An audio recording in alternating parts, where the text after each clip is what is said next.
नमस्कार, आप देख रहे हैं जी बिहार झारखंड और मैं हूं आपके साथ राजेश कुमार। आपको सबसे पहले लिए चलते हैं पलामू, जहां प्रधानमंत्री इस वक्त मौजूद हैं और कार्यक्रम को संबोधित कर रहे हैं झारखंड के मुख्यमंत्री रघुवर दास। और देश के सर्वाधिक लोकप्रिय प्रधानमंत्री आदरणीय नरेंद्र मोदी जी, महामहिम झारखंड राज्यपाल श्रीमती द्रौपदी मुर्मू जी, भारत सरकार के हमारे केंद्रीय राज्य मंत्री श्री सुदर्शन भगत जी, पलामू संसदीय क्षेत्र के सांसद श्री बीडी राम जी, हमारे मंत्री परिषद के सहयोगी मंत्री नगर विकास श्री सीपी सिंह जी, औरंगाबाद के सांसद श्री सुशील सिंह जी, चतरा के हमारे सांसद श्री सुनील सिंह जी, राज्यसभा से हमारे सांसद बिहार श्री गोपाल नारायण सिंह जी, गया के हमारे सांसद श्री हरि मांझी जी, और इस क्षेत्र के हमारे विधायक हरे कृष्ण जी, पलामू के युवा तुर्क विधायक आलोक चौरसिया जी, और इस महती सभा में उपस्थित हमारे अन्य सभी विधायकगण और बड़ी संख्या में इस क्षेत्र के आए सभी हमारी जनता, मीडिया के साथियों, 47 साल पुरानी मंडल डैम योजना, जिसे कांग्रेस की यूपीए सरकार के नेतृत्व कर रहे डॉक्टर मनमोहन जी की सरकार ने बंद कर दी थी, उसको फिर से जीवित करने के लिए प्रधानमंत्री आदरणीय नरेंद्र मोदी जी को झारखंड की 3.25 करोड़ जनता की तरफ से धन्यवाद और आभार। साथ ही साथ जनप्रतिनिधियों को भी जनता की तरफ से आभार, जिन्होंने अपने जनप्रतिनिधि होने का धर्म निभाया और उत्तर कोयल परियोजना को चालू कराने में सहयोग दिया। इस परियोजना से बिहार और झारखंड के किसानों को लाभ होगा। मंडल डैम परियोजना से झारखंड की 19,604 हेक्टेयर कृषि भूमि को सिंचाई की सुविधा मिलेगी।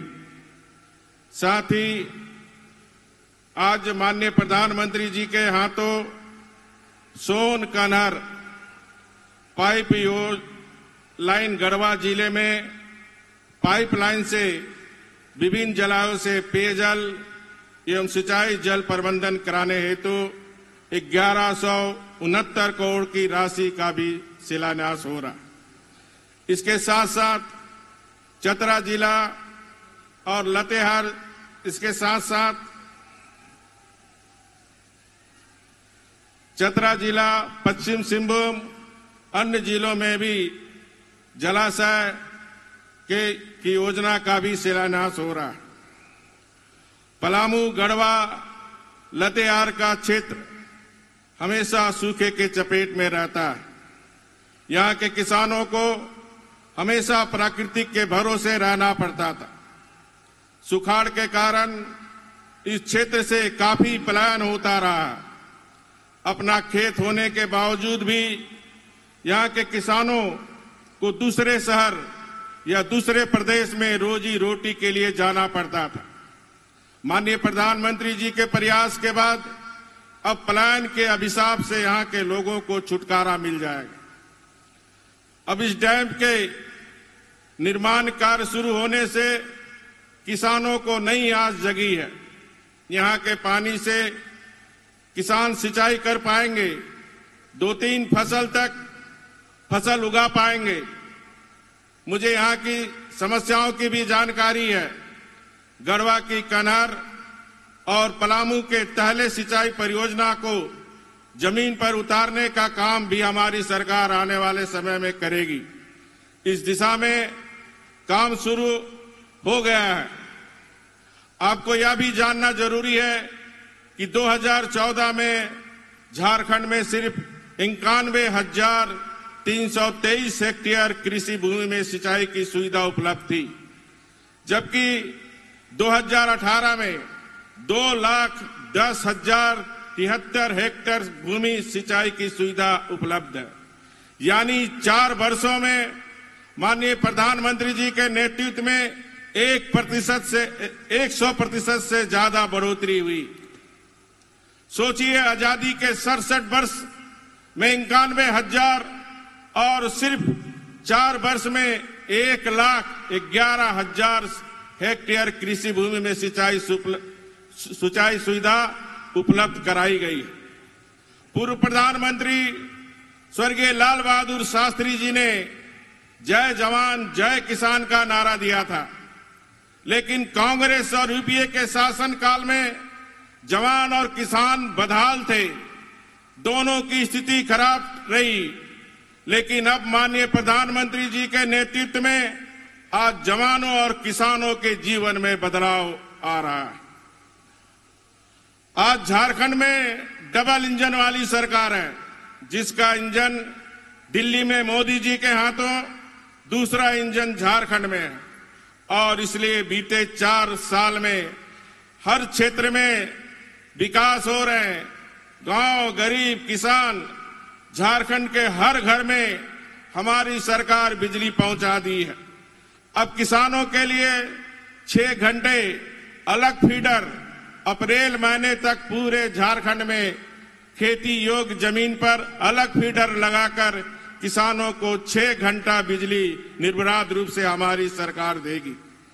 इसी तरह चाहे वो शहरी क्षेत्र हो, ग्रामीण क्षेत्र हो, जो माननीय प्रधानमंत्री जी का संकल्प है कि 2022 तक कोई बेघर ना रहे, हमारी सरकार ने लक्ष्य निर्धारित किया है कि 2020 तक झारखंड में कोई गरीब बेघर ना रहे। इसके तहत प्रधानमंत्री आवास योजना के तहत बड़ी संख्या में घर बनाने के काम चल रहे हैं। उज्ज्वला योजना के तहत भी हमारी सरकार एलपीजी गैस कनेक्शन के साथ साथ चूल्हा भी फ्री और फर्स्ट रिफिल बनाने का काम हमारी सरकार काम कर रही है। माननीय प्रधानमंत्री जी ने उज्ज्वला योजना में 3 फेज फिर शुरुआत की है, जिसमें 14 लाख लोगों को एलपीजी गैस कनेक्शन, जिसके पास राशन कार्ड है और आधार कार्ड है, चाहे वो समाज का कोई वर्ग हो, सभी को एलपीजी गैस कनेक्शन 14 लाख हमारी सरकार और देने जा रही है, ताकि इस झारखंड में 60% लोग, गरीब लोग एलपीजी गैस कनेक्शन से खाना बनाकर ये धुआं से मुक्ति मिले। इस सोच के साथ हमारी सरकार काम कर रही है। इसी के साथ साथ झारखंड में पहली बार किसान भाई बहनों को हर साल खरीफ फसल के लिए प्रति एकड़ 5,000 रुपया दिए जाएंगे। 2,250 करोड़ की योजना से 22,76,000 किसानों को सीधा लाभ मिलेगा। किसान भाई बहनों को बरसात के पहले ये पैसे उनके खाते में सीधे चले जाएंगे, ताकि वो खाद या बीज कहीं भी किसी दुकान से खरीद सके और इस तरह निचले स्तर पर बिचौलिया और भ्रष्टाचार समाप्त होगी। इसी तरह झारखंड देश का इकलौता राज्य है जो किसानों के फसल बीमा का प्रीमियम भी भरता है। 1 साल की अवधि के लिए किसानों को ब्याज मुक्त ऋण भी दिया जाता है। अन्नदाता किसानों की मेहनत से झारखंड ने 4 साल में, जहां 13-14 में -4 पॉइंट कृषि विकास दर था, हमारी झारखंड की मेहनत कश किसान ने आज 19% वृद्धि कर 14% किसान विकास दर का लाने का काम किया। इसके लिए मैं झारखंड के समस्त किसान भाई बहनों को हृदय से आभार प्रकट करता हूं। और इसी से उत्साहित होकर माननीय प्रधानमंत्री जी का सपना है जो किसान की आय को दुगुना करना। हम लोग ग्लोबल वैश्विक एग्रीकल्चर फूड समिट कर, जिसमें झारखंड के 10,000 किसान उपस्थित थे, 8 कंट्री के लोग थे और इसके साथ साथ एक्सपर्ट और कृषि वैज्ञानिक थे। हम लोग ने तय की 2022 तक दुगुनी नहीं बल्कि किसानों की आय को चौगुनी करने का लक्ष्य निर्धारित कर हमारी सरकार काम कर रही है। जो माननीय प्रधानमंत्री जी का सपना है, तकनीक का उपयोग कर हमारे देश के किसान, झारखंड के किसान उन्नत किसान बने, इसके लिए हमारी सरकार ने किसानों को इजराइल भेजने का काम किया। अभी 100 किसान को, जिसमें 50 महिलाएं को हम इजराइल भेज रहे हैं, ताकि प्रति बूंद फसल ज्यादा, इस वैज्ञानिक पद्धति को अपनाते हुए आप कम पानी में खेती कर, कम लागत खर्च कर किसान की आय को दुगुना करे, इस लक्ष्य को हमारी सरकार प्राप्त करने की दिशा में काम कर रही है। हम ये नहीं कहते कि हमने सारे लक्ष्य हासिल कर लिए, लेकिन 2014 का झारखंड जिस बदहाल हालत में था, उससे आज की झारखंड की तुलना जरूर करिए। और ये झारखंड को लूटने वाली कांग्रेस सहित विपक्षी पार्टियां से जवाब जरूर पूछिए कि आखिर क्यों वो राज्य की 3.25 करोड़ जनता को लूटने में ही लगे रहे, क्यों उन्होंने राज्य की जनता की भलाई के लिए एक बार भी नहीं सोचा। इन दिनों चोरों के पेट में जबरदस्त दर्द हो रहा है। जमानत पर घूम रहे मां बेटे, जिसका इतिहास ही दलाली और कमीशन खोरी का रहा, वो परेशान है, आखिर क्या करे।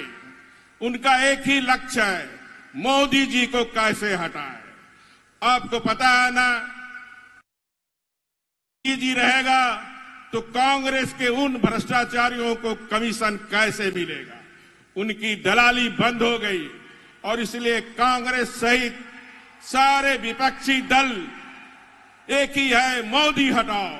क्योंकि मोदी जी बात करते हैं गांव की, मोदी जी बात करते हैं गरीब की, मोदी जी बात करते हैं किसान की, मोदी जी बात करते हैं महिलाओं की, नौजवान की।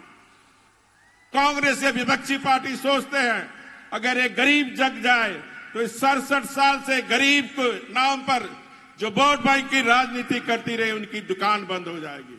और ये जो 67 साल तक ये देश और झारखंड को लूटते रहे,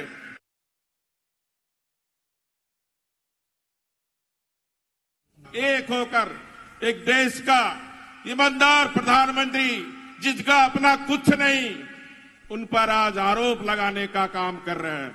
और इसलिए आप सभी जनता को जागरूक रहने की जरूरत है। ऐसे भ्रष्ट कांग्रेसी, ऐसे विपक्षी दल के बहकाव में ना आकर मोदी जी जो एक न्यू इंडिया बनाने में लगे हुए हैं, हम उनके साथ खड़े रहे, ये मैं आपसे आह्वान करना चाहता हूं। इसी तरह माननीय प्रधानमंत्री जी ने बेटी बचाओ बेटी पढ़ाओ, इसको भी ध्यान में रखकर हमारी सरकार ने मुख्यमंत्री सुकन्या योजना लागू की है। इस योजना से जन्म से 2 वर्ष तक की उम्र में जो भी बच्ची जन्म लेगी, उसकी मां के अकाउंट में 5,000 रुपया दी जाएगी। कक्षा 1 में जैसे ही एडमिशन कराएंगे 5,000 फिर मां के अकाउंट में जाएगी। कक्षा 5 में फिर जाएगी, फिर 5,000 उसके मां के अकाउंट में भेजेंगे। जैसे ही बच्ची 8 क्लास में जाएगी, 5,000 रुपये फिर प्रोत्साहन राशि मां के अकाउंट में जाएगी। जैसे ही बच्ची 10 क्लास में गई, फिर 5,000 प्रोत्साहन राशि मां के अकाउंट में जाएगी। कक्षा जैसे ही 12वीं पास होगी, फिर 5,000 रुपया मां के खाते में प्रोत्साहन राशि जाएगी। और जैसे ही 18 वर्ष की हो जाएगी, 12वीं पास करेगी, 10,000 रुपया फिर हमारी सरकार मां के अकाउंट में प्रोत्साहन राशि देगी। और अगर कोई गरीब बेटी शादी करना चाहे तो मुख्यमंत्री कन्यादान योजना से 30,000 रुपया हमारी सरकार प्रोत्साहन राशि पे देगी। इस तरह हमारी बच्चियों शिक्षित हो, बच्चियां जो ड्रॉप आउट होती है उससे रुके, बाल विवाह की जो प्रथा हमारी झारखंड में, उसको समाप्त करने के लिए मुख्यमंत्री सुकन्या योजना हमारी सरकार लागू कर रही है। और अंत में मैं फिर से माननीय प्रधानमंत्री जी का इस मंडल डैम परियोजना शुरुआत करने के लिए, जिससे बिहार और झारखंड के दोनों किसान को लाभ होगा, और माननीय प्रधानमंत्री जी का ये प्रण है कि हर राज्य विकास हो, और इसीलिए इस विकास को ध्यान में रखते हुए बिहार का भी विकास हो, झारखंड का भी विकास हो, हर राज्य का विकास हो, इस दृष्टिकोण से माननीय प्रधानमंत्री जी ने जो वर्षों 47 वर्ष से ये बंद पड़ी योजना को शुरुआत किए, इसके लिए मैं फिर से उनके प्रति आभार प्रकट करते हुए अपनी वाणी समाप्त करता हूं। बहुत बहुत धन्यवाद। जोहार, जय भारत। बहुत बहुत धन्यवाद माननीय मुख्यमंत्री तो मुख्यमंत्री रघुवर दास ने अपना संबोधन यहां पर दिया है। उन्होंने तमाम मुद्दों को लेकर बात की, उन योजनाओं का जिक्र किया जो उन्होंने वहां पर शुरू की है। रघुवर दास ने साफ तौर पर कहा कि उनकी सरकार ने किसानों के कल्याण के लिए कई कार्यक्रम बनाए और झारखंड को एक स्थायी सरकार दिया, एक विकास के रास्ते पर चलने वाली सरकार का नेतृत्व उन्होंने किया।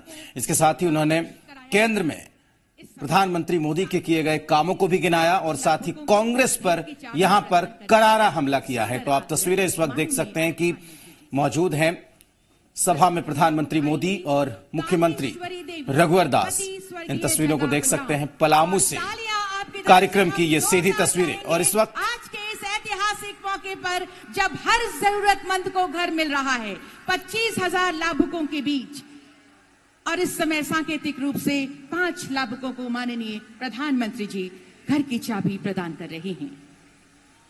ललिता देवी, पति कृष्ण बिहारी महतो, प्रखंड सदर मेदिनीनगर। तालियां हर बार हों।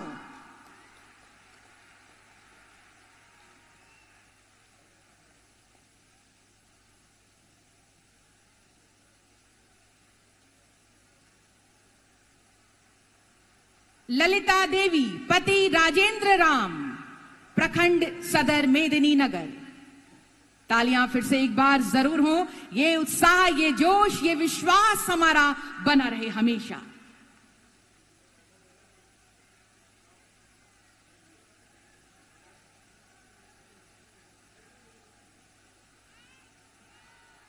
रीना देवी, पति सनोज राम, प्रखंड सदर मेदिनीनगर। रीना देवी, पति सनोज राम, माननीय प्रधानमंत्री जी के करकमलों द्वारा सांकेतिक रूप से 5 लाभुकों के बीच घर की चाबी प्रदान की जा रही है।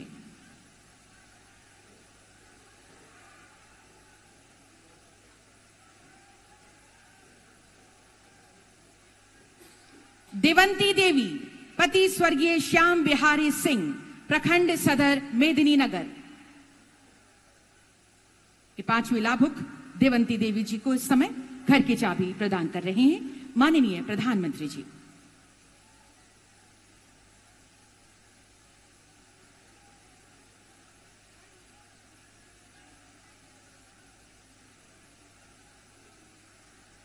बहुत बहुत धन्यवाद माननीय प्रधानमंत्री जी इन लाभुकों के बीच चाबी प्रदान करने हेतु। आज 25,000 लाभुकों को गृह प्रवेश कराया जा रहा है और ये सभी 25,000 लाभुक यहां उपस्थित हैं जो आभार व्यक्त करते हैं माननीय प्रधानमंत्री जी के प्रति। तो आप सभी 25,000 लाभुक जो यहां उपस्थित हैं अपने अपने हाथों में प्रधानमंत्री आवास योजना कार्ड लेकर हाथ ऊपर कर हवा में हिलाते हुए अभिवादन करें, आभार प्रकट करें माननीय प्रधानमंत्री जी का। और जोरदार तालियां आप सबकी तरफ से होनी चाहिए।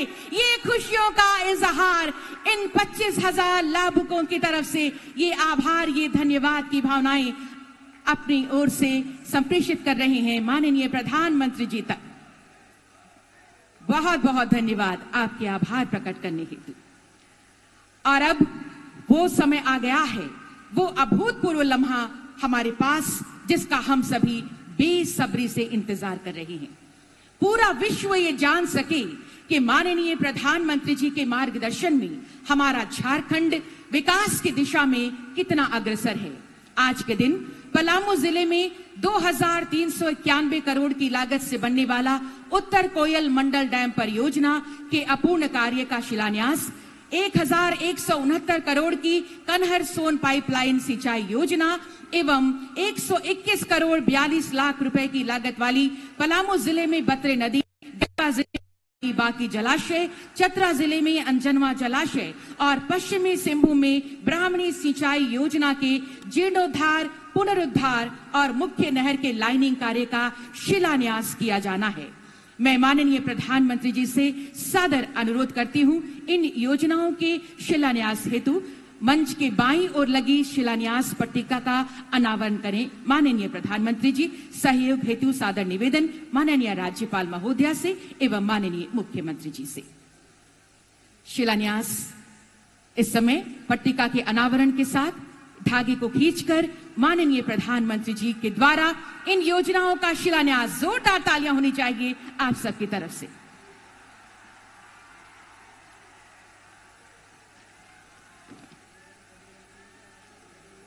उत्तर कोयल मंडल डैम परियोजना के अपूर्ण कार्य का शिलान्यास, 1169 करोड़ की कनहर सोन पाइपलाइन सिंचाई योजना और साथ ही साथ 121 करोड़ 42 लाख रुपए की लागत वाली पलामू, गढ़वा, चतरा और पश्चिम सिंहभूम, जोरदार तालियां आपकी तरफ से। ये शिलान्यास माननीय प्रधानमंत्री जी के कर कमलों द्वारा वर्षों से जिस परियोजना के पूर्ण होने का हम इंतजार कर रहे थे, वो सपना आज साकार हो रहा है।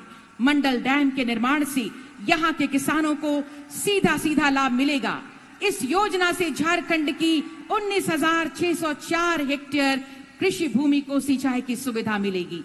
बहुत बहुत धन्यवाद माननीय प्रधानमंत्री जी, इन कल्याणकारी योजनाओं के रूप में झारखंड को जो आपने इस नए वर्ष पर तोहफा दिया है, सौगात दिया है, तो एक बार जोरदार तालियों के साथ हम धन्यवाद ज्ञापित करें हमारे झारखंड को। माननीय प्रधानमंत्री जी ने जो तोहफा दिया है, इतनी बड़ी सौगात हमें दी है।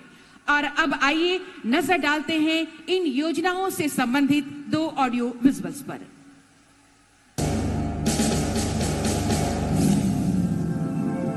सूखे और पलायन से जूझ रहे तत्कालीन बिहार के गया, औरंगाबाद, गढ़वा और पलामू जिले के किसानों की मांग और लंबे संघर्ष के बाद उत्तरी कोयल जलाशय परियोजना की शुरुआत 1972 में की गई थी, लेकिन सन 1993 में इस काम पर रोक लगा दी गई।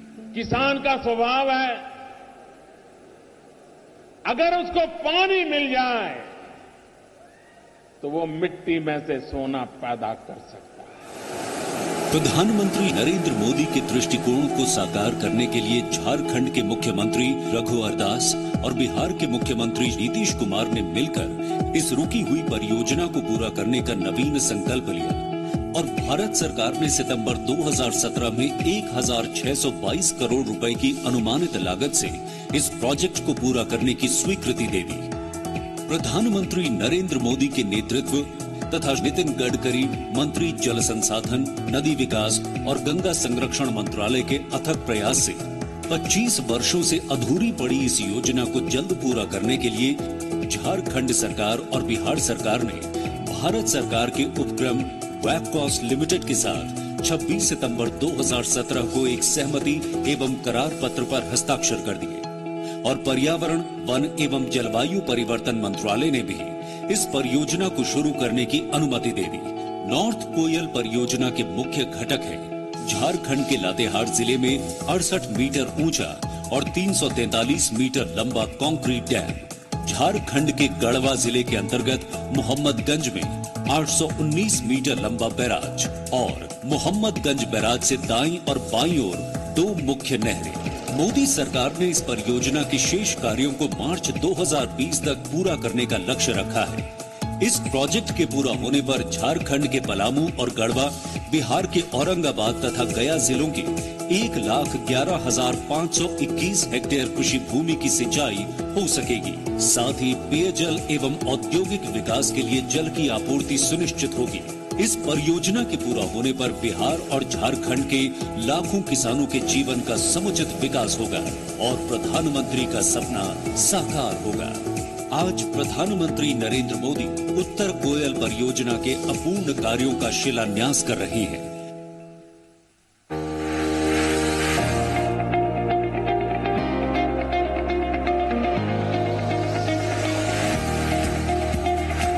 1169 करोड़ रुपए की कनहर सोन पाइपलाइन सिंचाई योजना गढ़वा और पलामू जिले के लिए अमृत साबित होगी।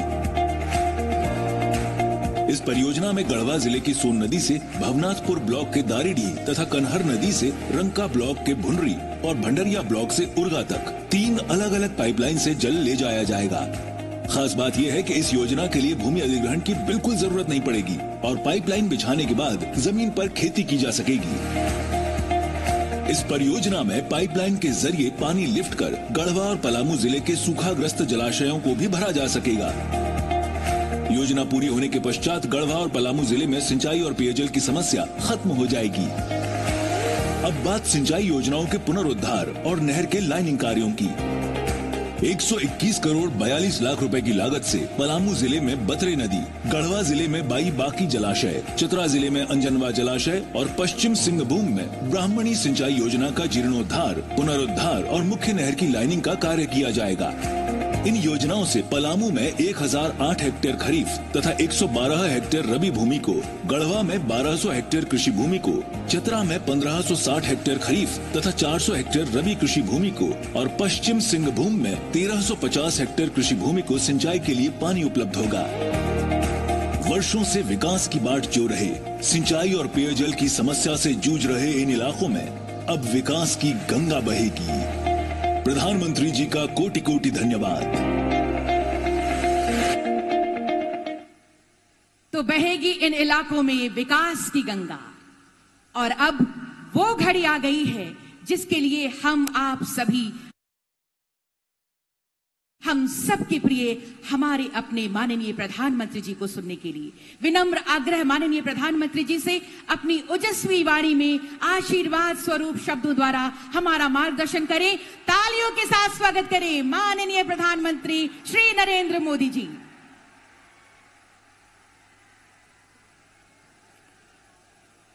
मंच पर विराजमान झारखंड की राज्यपाल श्रीमती द्रौपदी मुर्मू जी, राज्य के ऊर्जावान मुख्यमंत्री श्रीमान रघुवर दास जी,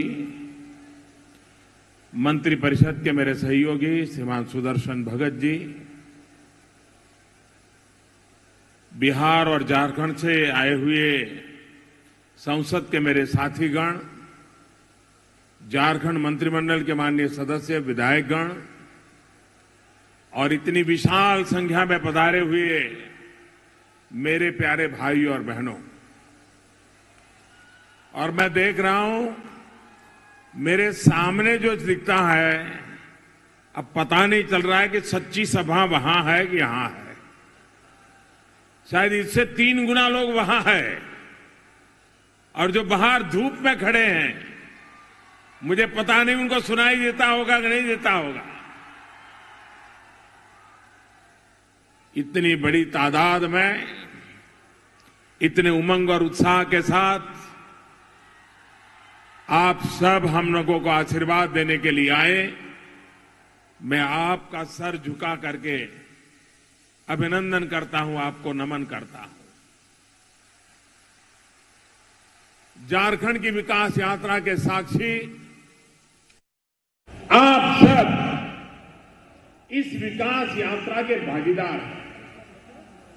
ये आपका साथ और सहयोग है जिसके कारण ये विकास यात्रा तेज गति से आगे बढ़ रही है। 2019 का वर्ष प्रारंभ हुआ है और पहले ही सप्ताह जब आपके बीच आया हूं तो मैं आप सबको नव वर्ष की भी बहुत बहुत शुभकामनाएं देता हूं।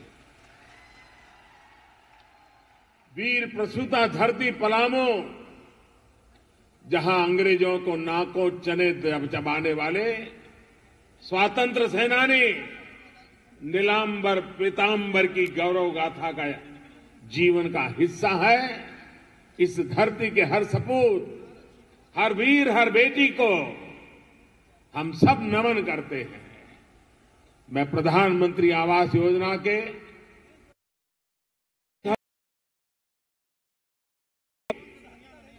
विशेष बधाई देता हूं जो आप अपने पक्के नए घर में प्रवेश कर रहे हैं। नए साल में नए घर की उन्हें डबल बधाई। और घर पक्का होता है तो संकल्प भी पक्का बन जाता है और सपने भी सुहाने लगने लगते हैं। और इसलिए पक्के नए घर के लाभार्थियों को अनेक अनेक बधाई। साथियों, आज मुझे किसानों का जीवन बदलने वाली कृषि से जुड़ी 3,500 करोड़ रुपए से अधिक की परियोजनाओं का शिलान्यास करने का भी अवसर मिला है। आज जिन सिंचाई परियोजनाओं पर काम शुरू हुआ है वो किसान की आय को दोगुना करने के हमारे प्रयास का अहम हिस्सा है। सिंचाई पर खर्च कम हो तो लागत अपने आप कम हो जाती है। लिहाजा देश में सिंचाई की पारंपरिक व्यवस्था से लेकर नई तकनीक को किसानों तक पहुंचाया जा रहा है। करीब 1200 करोड़ रुपए की सोन कन्हर पाइपलाइन सिंचाई योजना से यहां के 14,000 हेक्टेयर से ज्यादा भूमि की सिंचाई हो सकेगी। साथ ही इस क्षेत्र के 3 लाख से ज्यादा लोगों को पीने का पानी भी उपलब्ध होगा। इस परियोजना के तहत 25 किलोमीटर से अधिक लंबाई का पाइप जमीन के भीतर बिछाया जाएगा, यानी जमीन पर खेती भी होती रहेगी और सिंचाई की सुविधा भी रहेगी। साथियों, किसानों को सशक्त करने के लिए जिन योजनाओं पर काम होना चाहिए था उनको लेकर पहले की सरकारों का क्या रवैया रहा, उसकी गवाही यहां की उत्तर कोयल परियोजना दे रही है। ये मंडल डैम प्रोजेक्ट उसकी गवाही है। सोचिए, 47 साल यानी आधी सदी ये परियोजना खंडहर के रूप में एक अधूरी लटकी पड़ी है। 1972 में इसकी फाइलें चली थी और फिर अटकती रही, लटकती रही, भटकती रही। पिछले 25 साल से इस परियोजना का काम एक तरफ से ठप ही पड़ा हुआ था। आप मुझे बताइए कि क्या किसी बांध परियोजना को पूरा होने में आधी शताब्दी लगनी चाहिए? क्या ये सूखा प्रभावित क्षेत्र में किसानों के साथ की गई एक आपराधिक लापरवाही है कि नहीं है? साथियों, ये योजना किसानों के साथ ठगी के साथ ही देश के ईमानदार करदाताओं के साथ बेईमानी का भी सबूत है। जिस परियोजना को 30 करोड़ रुपए सिर्फ 30 करोड़ रुपए में पूरा होना था, वो अब करीब 2,400 करोड़ रुपए में पूरी होगी। यानी करीब 80 गुना ज्यादा कीमत अब देश के करदाताओं को इस पूरी योजना के लिए चुकानी होगी।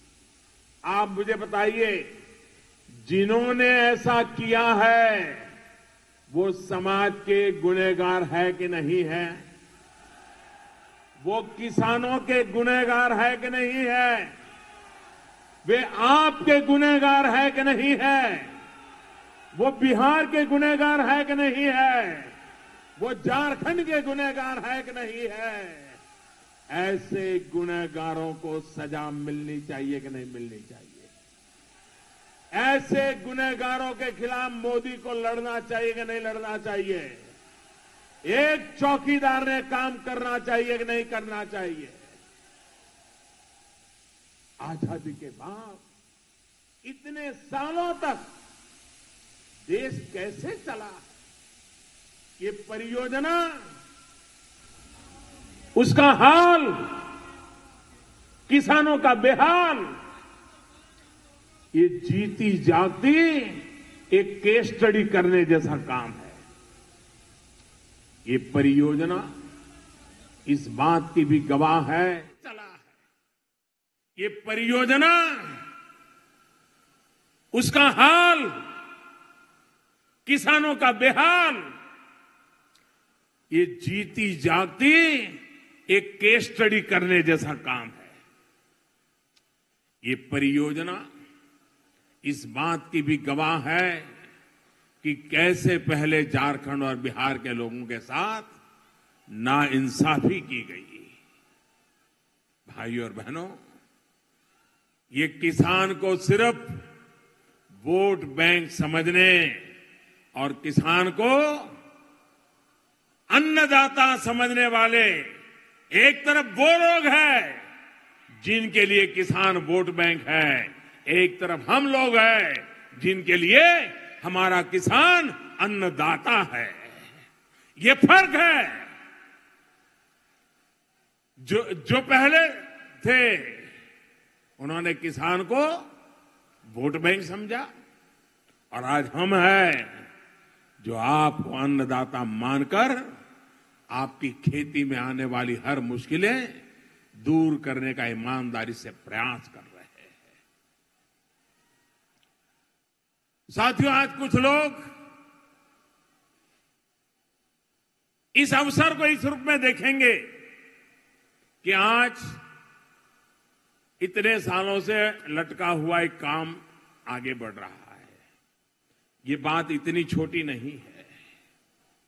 आप विचार कीजिए, जब संयुक्त बिहार था, झारखंड नहीं बना था, एक ही सरकार पटना में बैठती थी, अगर थोड़ी सी संवेदनशीलता किसानों के प्रति होती, यहां के लोगों की मुसीबत का थोड़ा सा भी ज्ञान होता, तो एक संयुक्त सरकार रहते हुए ये काम इतने दिनों तक लटका नहीं होता और 30 करोड़ का 2400 करोड़ तक मामला नहीं पहुंचता।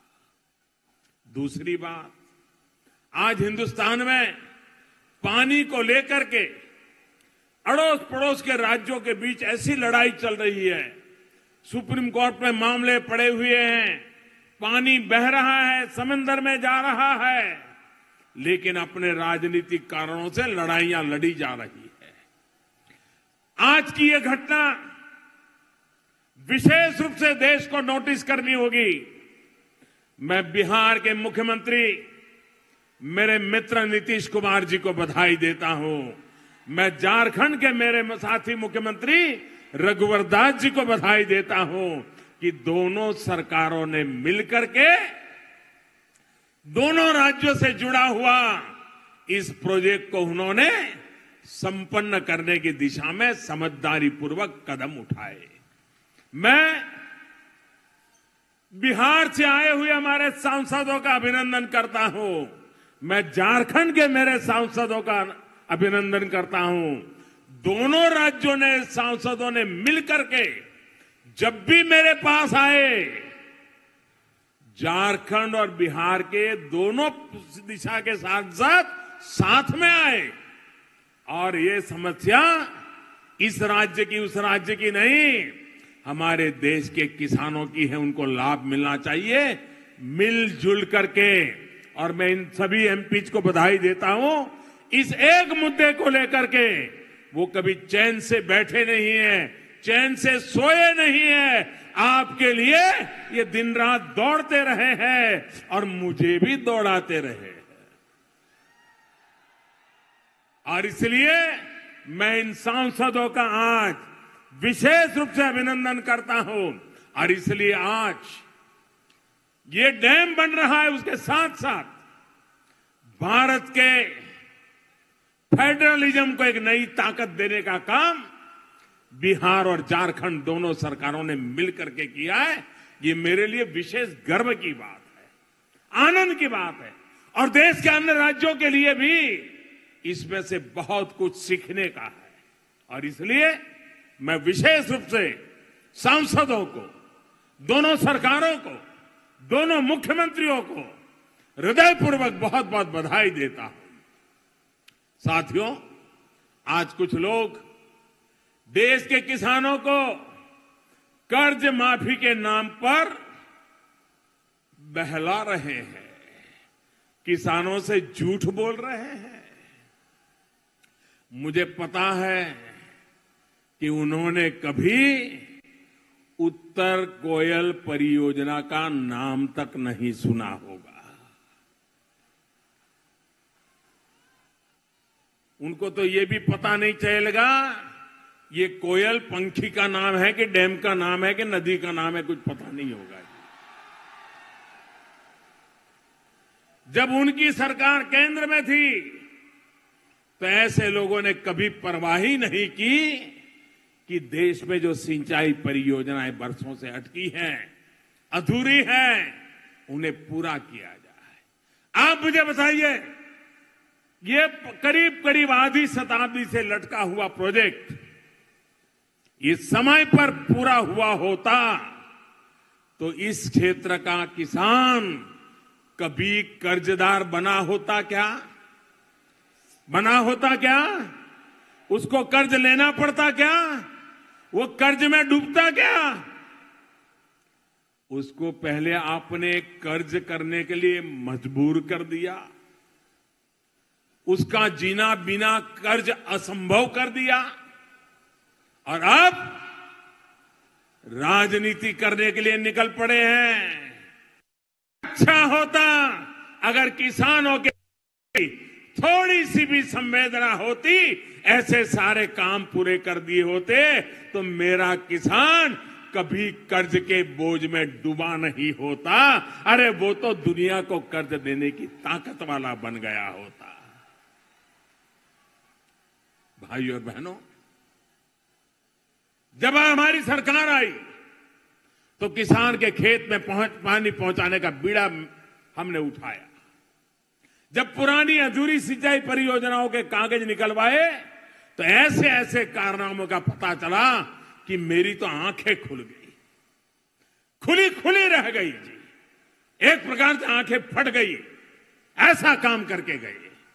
आप कल्पना कर सकते हैं कि सिर्फ उत्तर कोयल परियोजना नहीं, अनेक ऐसी सिंचाई परियोजना थी जहां पर बांध बन गए तो नहर नहीं बनी, नहर बन गई तो बांध का काम अधूरा पड़ा हुआ था, बांध और नहर दोनों बन गए तो उसको जोड़ने का काम नहीं हुआ। ऐसा कोई परवाह नहीं, पैसे गए तो गए, जमीन गई तो गई, किसान मर रहा है तो मर रहा है, यही काम करते रहे जी। किसानों के साथ, देश की सिंचाई परियोजना के साथ इस तरह का अन्याय किया जा रहा है।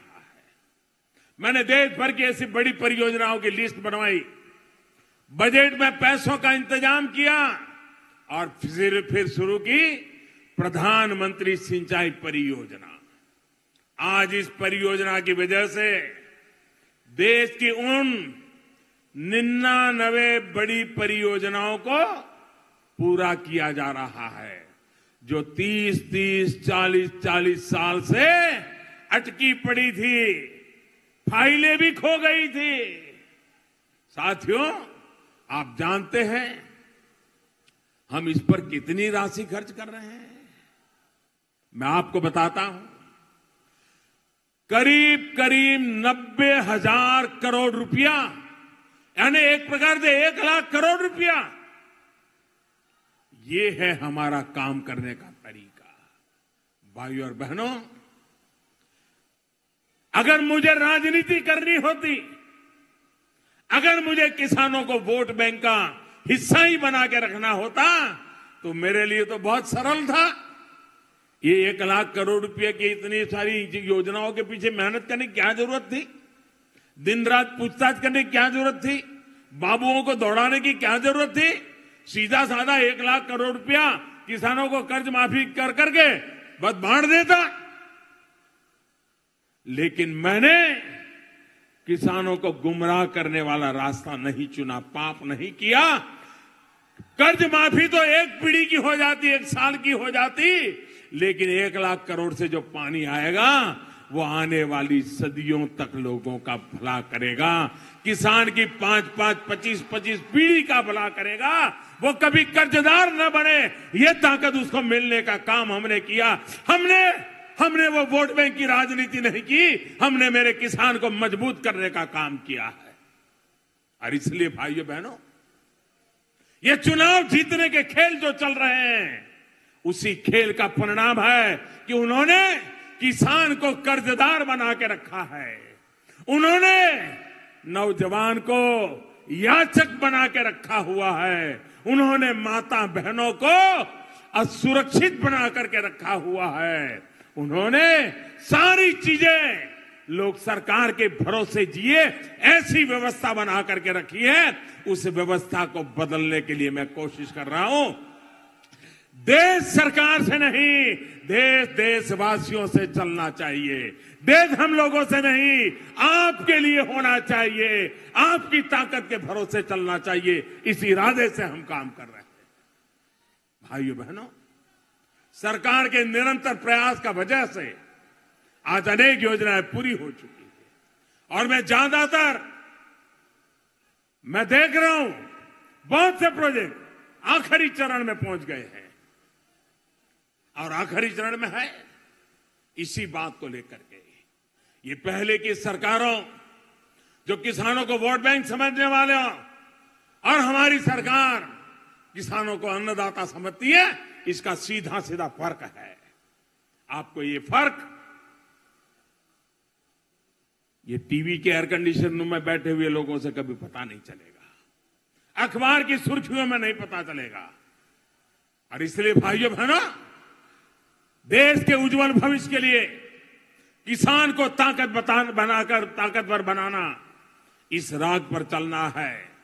और हमने सिर्फ और सिर्फ अपने कर्म और अपने कर्तव्य, किसानों की सेवा करना, देश की सेवा करना, यह हमारा धर्म मान करके काम कर रहे हैं। साथियों, हमारी सरकार खेती और किसान को सशक्त करने के लिए एक नई सोच के साथ आगे बढ़ रही है। हमारा प्रयास बीज से बाजार तक नई व्यवस्थाएं खड़ी करके किसान को मजबूत करने का है। भाई और बहनों, देश की तमाम सरकारों ने आजादी के बाद से ही अपनी समझ और क्षमताओं के हिसाब से काम किया। किसी ने नाम पर ध्यान दिया तो किसी ने काम पर ध्यान दिया। आज यहां प्रधानमंत्री आवास योजना के तहत 25,000 लोगों को नए घर मिले हैं। और इसलिए मैं आपको एक उदाहरण इस योजना का भी देना चाहता हूं। साथियों, 4.5 वर्ष पहले जब भारतीय जनता पार्टी की सरकार को आप सभी ने अवसर दिया था, तो हमने देश के गरीबों से, बेघरों से एक वायदा किया था।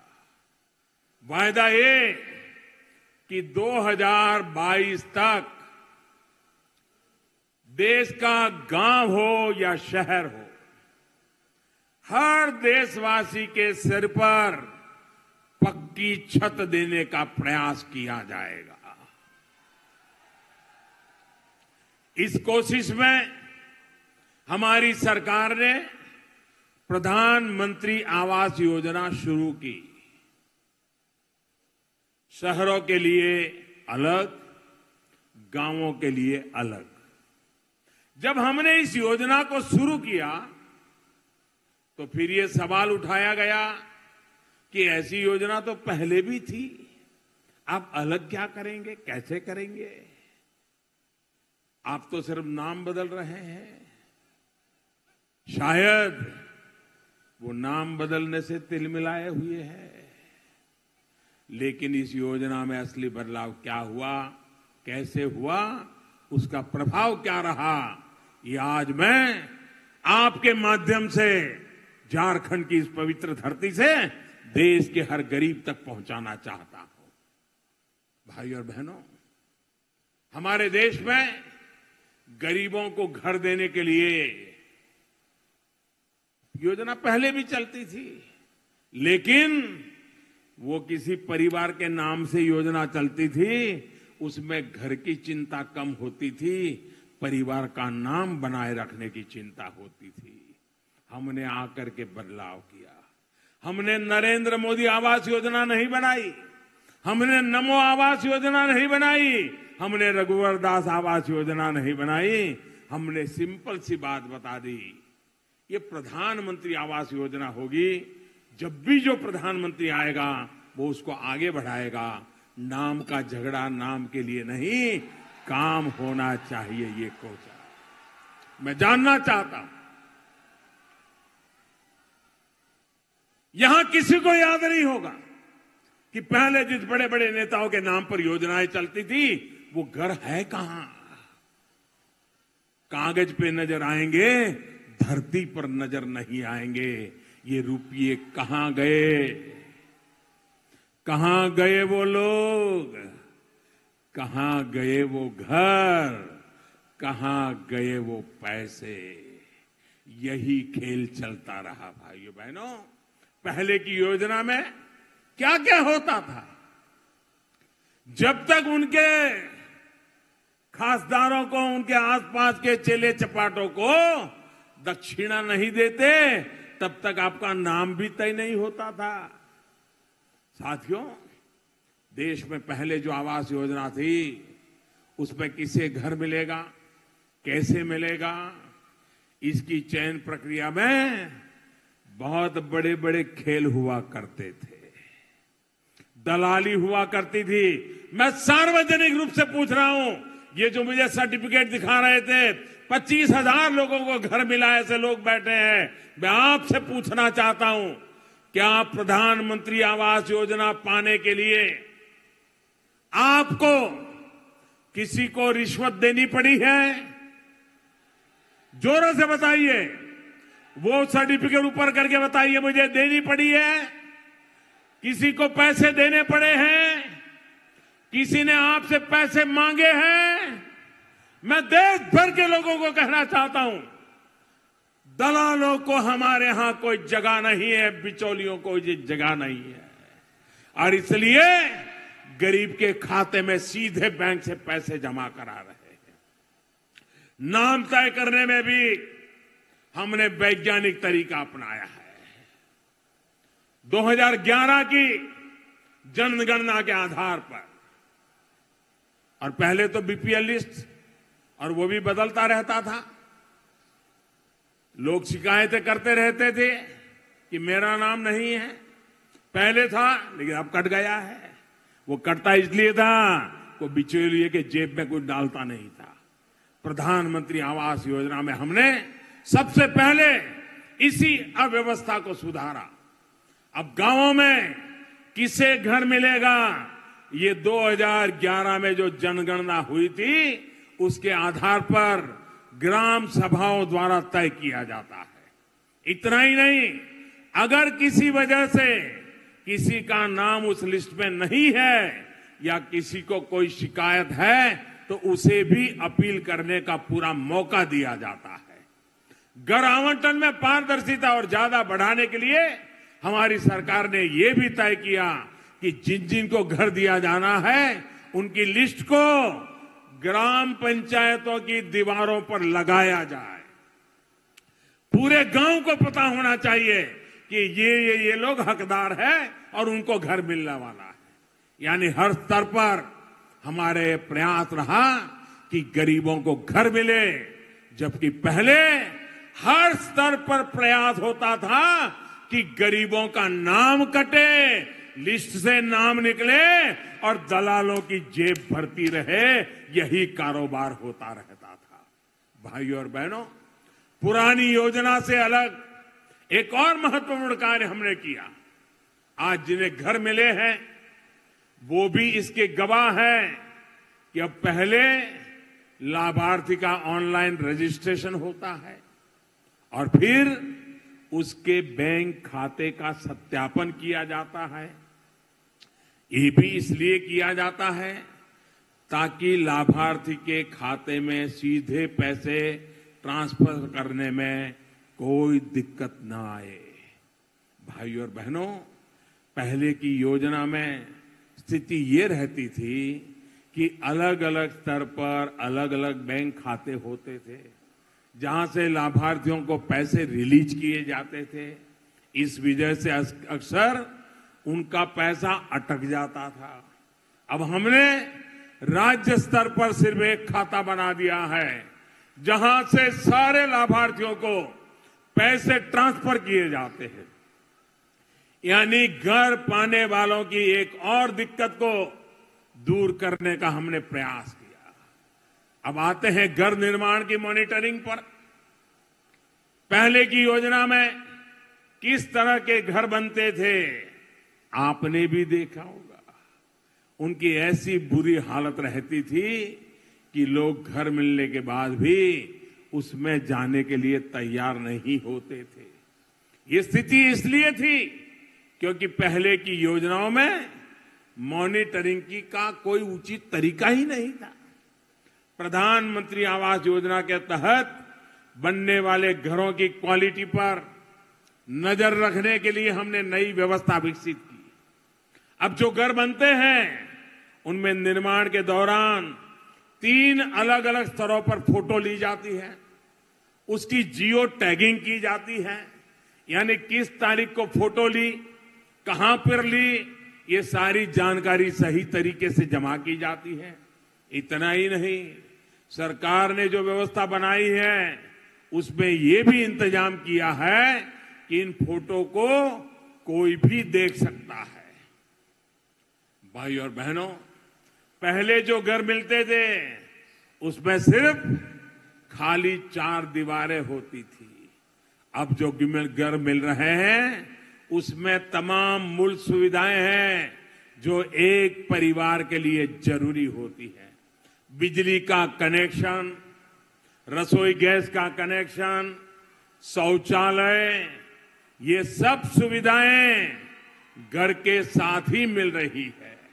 इसके अलावा एक और बड़ा काम किया है हमने घर की डिजाइन को लेकर। पहले छोटे छोटे घर बनते थे, हमने उनका जरा क्षेत्रफल दायरा बढ़ा दिया है। जिन्हें घर मिलता है उन्हें डिजाइन के कई विकल्प भी उपलब्ध कराए जाते हैं। कोशिश ये होती है कि स्थानीय सामग्री का इस्तेमाल करते हुए कम लागत में आधुनिक तकनीक का उपयोग करते हुए नए डिजाइन के घर लोगों को दिए जाएं। साथियों, आज जो मैं आपको बता रहा हूं वो यहां मौजूद हजारों लोगों का अपना अनुभव है, लेकिन देश में बहुत से लोग हैं जो इस बारे में जानना भी नहीं चाहते। अब उन्हें बताने और जताने का समय आ गया है। आज जो लोग मुझ पर कीचड़ उछाल रहे हैं, जब वो सरकार में थे तो उन्होंने अपने 5 साल में गरीबों के लिए 5 साल में, जरा याद रखोगे आंकड़ा मैं बताता हूं, याद रखोगे? मैं जो बताता हूं याद रखोगे? पक्का रखोगे? उनकी जब सरकार थी, मैडम रिमोट कंट्रोल से जब सरकार चला रही थी, तब गरीबों के लिए गांव में 5 साल में सिर्फ 25 लाख घर बनवाए थे।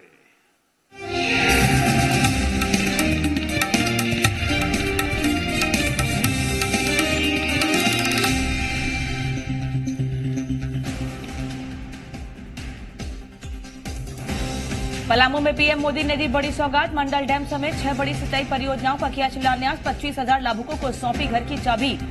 सीएम रघुवर दास ने जताया आभार। हिमाचल प्रदेश के नाहन में स्कूल बस खाई में गिरी। 5 बच्चों समेत 6 की मौत, 11 घायल। बच्चों का अस्पताल में इलाज जारी। जम्मू कश्मीर में भारी बर्फबारी जारी। नेशनल हाईवे और कश्मीर को जोड़ने वाली मुगल रोड बंद। हिमाचल में भी बर्फबारी का ऑरेंज अलर्ट।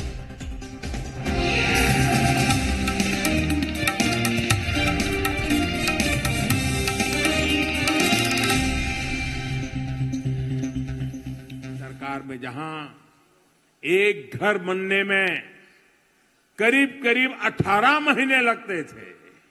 अब जिस प्रकार की टेक्नोलॉजी, जिस प्रकार के साधन, जिस प्रकार की व्यवस्था हमने लागू किया है, 18 महीने से ज्यादा समय पहले लगता था, आज 12 महीने से भी कम समय में वो अपने घर में रहने चला जाता है। और भाइयों बहनों, हमारे देश में घर है तो पुरुष के नाम पर, गाड़ी है पुरुष के नाम पर, जमीन है, खेती है पुरुष के नाम पर, दुकान है पुरुष के नाम पर, जो कुछ भी है पुरुष के नाम पर। और पुरुष का स्वर्गवास हो जाए तो उसके बेटे के नाम पर, बेचारी मां के नाम पर कुछ नहीं। हमने तय किया प्रधानमंत्री आवास योजना उस परिवार की जो मुखिया महिला है उसके नाम पर दिया जाएगा। मेरी माता है, बहनें ताकत से उसी के खाते में पैसा जमा होगा। ये जो मकान बन रहे हैं उसके पीछे ये भी कारण है कि पैसे इधर उधर नहीं जाते हैं, वो बहनें ध्यान देकर के मकान बना देती है। देश में जो भी बेघर है उनको घर मिलने में हमारा वादा है। काम तेज गति से चल रहा है। अभी भी बहुत लोग हैं जिनको मकान पहुंचाना है, जिनको घर मिला नहीं उनको मैं विश्वास दिलाता हूं। हमने करके दिखाया है, 5 गुना तेजी से काम 4.5 साल में करके दिखाया है। 2022 में मकान का काम पूरा करने के इरादे से दौड़ रहे हैं। जिसको नहीं मिला है उनको भी मकान मिलेगा, ये मैं विश्वास आज देना चाहता हूं। मेरे सामने ऐसे अनेक भाई बहन बैठे हैं जो गवाह है कि उनको कितनी आसानी से बिना किसी को खिलाए पिलाए अपना घर मिल गया। और मैंने पूछ लिया अभी, साथियों, मैं खुद सरकारी योजनाओं के लाभार्थियों से संवाद करता रहता हूं। ऐसे ही यहां झारखंड के अनेक ऐसे लाभार्थियों से मैंने बातचीत की है और जिसमें मुझे पता चला है कि किस प्रकार का बदलाव आया है। मुझे एक बार वीडियो कॉन्फ्रेंस से झारखंड की बहनों से बात करने का मौका मिला था। खूंटी की बहन नीरू, अंजलि, गायत्री सहित अनेक ऐसी बहनों से उस दरमियान मेरी काफी बातचीत हुई थी। उसमें बहनों ने बताया कि कैसे उन्होंने अपना घर बनाया। झारखंड की सरकार ने जो रानी मिस्त्री बनाने की ट्रेनिंग दी है, उसके बाद पहले उन्होंने दूसरों के लिए शौचालय बनाया और बाद में अपने लिए घर बनाया। भाई और बहनों, ऐसे तमाम लाभार्थी बताते हैं कि कैसे 4 किस्तों में सीधे उनके बैंक खाते में करीब 1.25 लाख रुपए पहुंच रहे हैं। टॉयलेट के लिए अलग से पैसे मिल रहे हैं। पहले सिर्फ 70,000 रुपए मिलते थे, उसमें से भी घर पर कितने लगते थे ये आप उनको पूछिए, जिन सौभाग्यशाली लोगों को पहले की सरकार के दौरान घर मंजूर हुए। साथियों, गरीब को जब घर मिल जाता है तो उसका आत्मविश्वास चरम पर पहुंच जाता है। जब उसको गर्मी, सर्दी, बरसात की चिंता नहीं रहती तो वो कमाई पर ध्यान देता है और उसका जीवन स्तर ऊपर उठने लगता है। इतना ही नहीं, ये जो घर बन रहे हैं वो परिवार की महिला सदस्य के नाम पर हम देखते गए। ऐसे में सिर्फ एक घर से ही गरीब के सशक्तिकरण का पूरा आंदोलन खड़ा करने का प्रयास हो रहा है। घर भी मिल रहा है, रोजगार भी, आत्मसम्मान भी और आत्मविश्वास भी, जो गरीबी को भारत से हटाने में बहुत मददगार सिद्ध हो रहा है। जब घर की बात होती है तो एक और बड़ा अंतर पहले की तुलना में यह है कि आजादी के बाद पहली बार किसी सरकार ने मध्यम वर्ग के घर की भी चिंता की है। मध्यम वर्ग को आर्थिक मदद के साथ ही ब्याज में भी राहत दी जा रही है।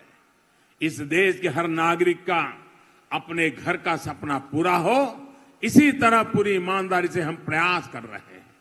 और अगर मध्यम वर्गीय परिवार 20 लाख रुपए का फ्लैट लेने जाता है, बैंक से उसको कर्ज लिया है, तो हमने उसमें मदद ऐसी की है कि 20 साल में जब पैसे जमा करेगा तो पहले की तुलना में उसका 6 लाख रुपया कम हो जाएगा, बच जाएगा। ये काम मध्यम वर्गीय परिवारों के लिए हमने किया है। 20 लाख रुपया भरते भरते उसका 6 लाख रुपया बचाने का काम ब्याज कम करके हमने किया है। भाई और बहनों, झारखंड यहां के आदिवासियों, यहां के सामान्य जन के संघर्ष का परिणाम है। ये राज्य आप सभी की आकांक्षाओं का प्रतीक है, जिसको अटल जी की सरकार ने सम्मान दिया था। इसके संतुलित और समग्र विकास के लिए केंद्र और झारखंड की सरकारें पूरी ईमानदारी से जुटी है। सबका साथ सबका विकास हमारा मार्ग भी है और लक्ष्य भी है। इसी सोच का परिणाम है यहां से जिस आयुष्मान भारत, प्रधानमंत्री जय योजना, पीएम जय योजना की शुरुआत मोदी केयर के नाम से लोग जानते हैं, 3 महीने पहले की गई थी। वो आज लाखों गरीबों को जीवन दान दे रहे हैं। सिर्फ 100 दिन के भीतर ही करीब करीब 6.5-7 लाख से अधिक बहन भाइयों को देश भर के हजारों अस्पतालों में या तो इलाज मिल चुका है या फिर वह अस्पताल में इलाज करा रहे हैं।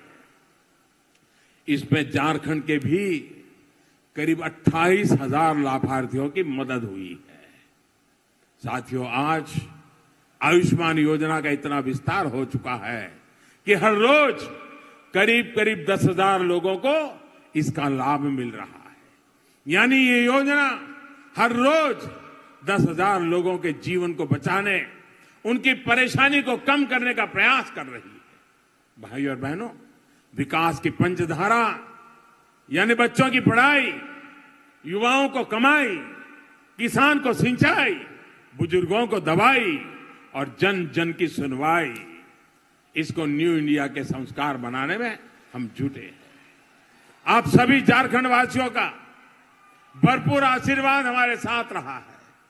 न्यू इंडिया के लिए रहा है, न्यू झारखंड के लिए रहा है। विकास के प्रति अपने विश्वास को आप यूं ही बनाए रखेंगे। इसी भावना के साथ मैं फिर एक बार नीतीश कुमार को और रघुवर दास जी को दोनों को बधाई देता हूं, हमारे सभी एमपीज को बधाई देता हूं और जनता जनार्दन को बधाई देता हूं। इस परियोजनाओं के लिए अनेक अनेक शुभकामनाएं देता हूं। और आपने इतनी बड़ी संख्या में आकर के इतने धैर्य के साथ आशीर्वाद दिए, इसके लिए मैं फिर एक बार सर झुका करके नमन करता हूं। मेरे साथ पूरी ताकत से बोलिए, दोनों मुट्ठी बंद करके बोलिए, भारत माता की। ऐसे नहीं, भारत माता की। शाबाश, भारत माता की, भारत माता की। बहुत बहुत धन्यवाद।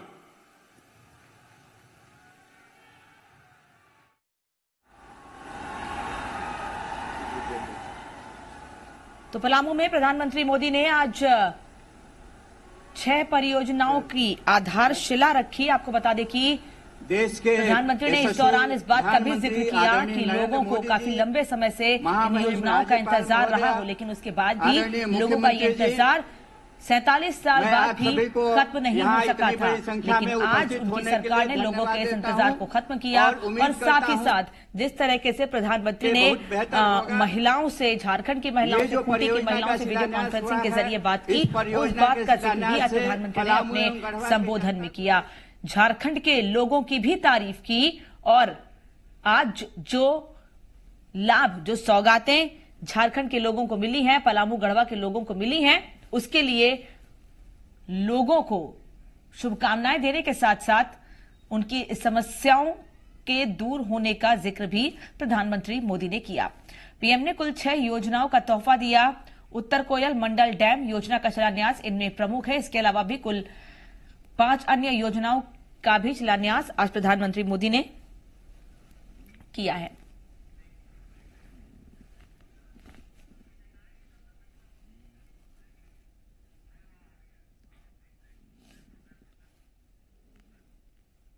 वक्त है एक ब्रेक का, चल लौट रहे हैं।